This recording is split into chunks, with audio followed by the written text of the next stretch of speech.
Hey guys, this is my World of Blocks here, and today I'm going to be starting a new series celebrating 11/11/11 called My World of Redstone. And in this series, I'm just going to be teaching you Redstone. So, hope you guys like the series, and I hope you all get better at Redstone through the series. Now first, I am lighting up my screen because it was really dark, and I don't even know why. So I just created this flat map, and, well, let's get started. I am in creative mode and stuff, but yeah. So I'm going to be making everything probably about out of wool usually, because I don't know, they're just different colors and I color code a lot of stuff. But we're going to get redstone stuff out. Now in this first episode, I'm just going to teach you NOT gates and the concept of them. Now what a NOT gate is, well, first of all, I'm going to tell you about logic gates. And a logic gate is basically, it's hard to explain. You use logic gates, which are components of redstone, to make stuff out of redstone. Now, the first and most basic, and also most important logic gate is the NOT gate. And what the NOT gate does is it inverts a signal. So this is how you make it. It looks like this. You just take piece of wool or whatever block you're using, and then you put a redstone torch there, and then you just put a piece of redstone behind it, or two, or however long your signal is going to be, or the piece of redstone could be going in there. It really doesn't matter. It could be coming from here. It could even be a torch under the block, as long as whatever it is will give power to the block. But I'm just going to use two pieces of redstone on a torch right here. And then, as you can see, the signal gets inverted. Now, this is the input, and this is the output. And, if you watch, I'll use a lever instead of a torch.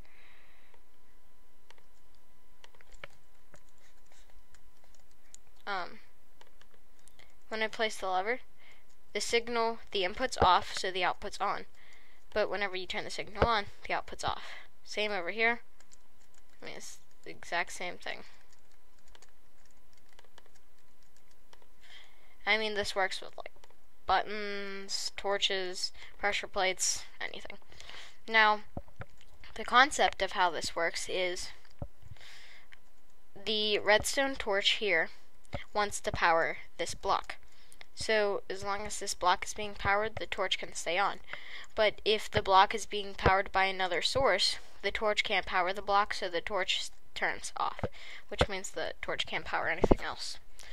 And that's how NOT gates work. Now, since this is like the celebrating 1.9, or not 1.9, 11/11/11. This came out weird. I'm going to teach you two gates. So, actually, I'm going to keep a NOT gate up, just for example.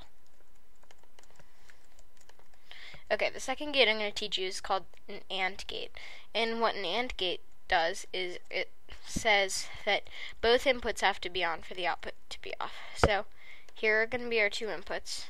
Then, you just bring the redstone out.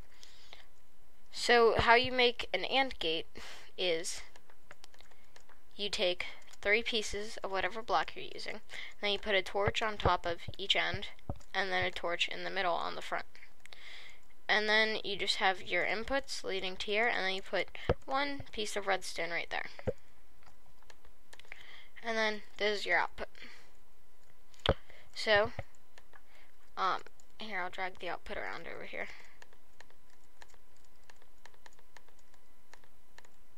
Okay, so what the AND gate says is if both inputs are on, the output will be on. But both of them have to be on. If one's off, or both are off, it won't be on. Now how this works is, it's kind of like a NOT gate concept. This, like the torch wants to power this block, but if this is powering it, it can't, so the torch turns off. And same over here. But if neither of these torches are on, this redstone won't get powered, which means this redstone won't be powering this block in the AND gate, and then this torch can turn on. And that's how an AND gate works.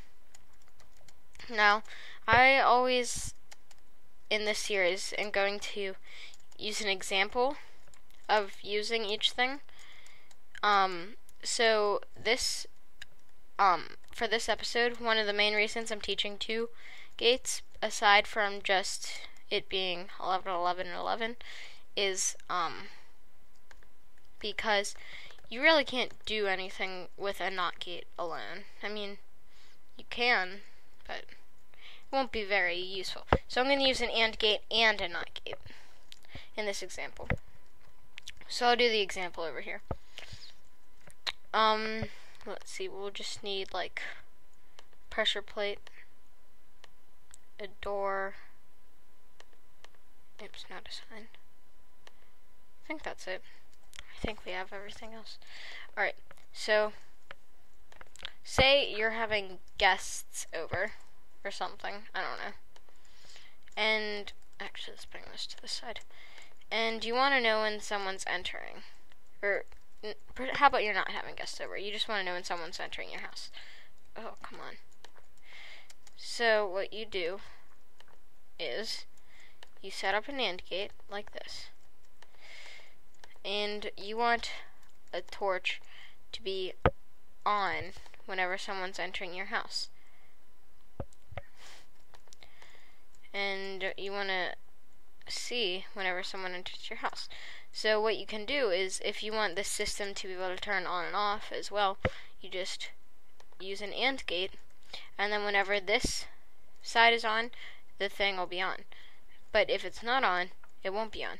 So how it works is, you turn this on, and then whenever someone steps on this pressure plate, it sends a signal which sends this through, which turns this torch off. But we want it to turn on, so we have to use a NOT gate. And now, whenever someone's passing through, that torch will turn on. And then it'll turn off when we're not on the pressure plate anymore. So this is one of the easiest ways to make like on and off switches for systems, because if this side isn't on, then no signal can pass through here, so this isn't going to work over here no matter what. Even if we step on the pressure plate, signal can't pass through because this torch, or not this torch, this input isn't on. So that is one way. Another thing you can do, it's pretty much the same thing, just get rid of the door. If you have a mob grinder and you have the drops laid on the pressure plate, it can tell you when the drops are on, or when there are drops. But like, say you're constantly getting a ton of drops or something, or maybe you just want to turn it off to like prevent lag, you just do that, and then whenever there are mob drops, you won't know. But then you can just turn it on and off easily. And then eventually I'm going to teach you some more things like that you can do with this system, just a little bit more advanced, so that you can change this from being just like a simple thing that tells you when someone's entered your house or is leaving your house to an alarm system, that whenever you turn the alarm system on, and then someone steps on the pressure plate, this will repeatedly flash endlessly until you hit a separate button or turn the alarm system off. And that's when it's going to get a lot better. But, well, this is the first episode. I hope you learned a lot. I hope this series is going to help you a lot. I hope that you all can get better at Redstone with this series also. Happy 11/11/11, and remember to comment, rate, and subscribe. This is my World of Blocks. Thanks for watching.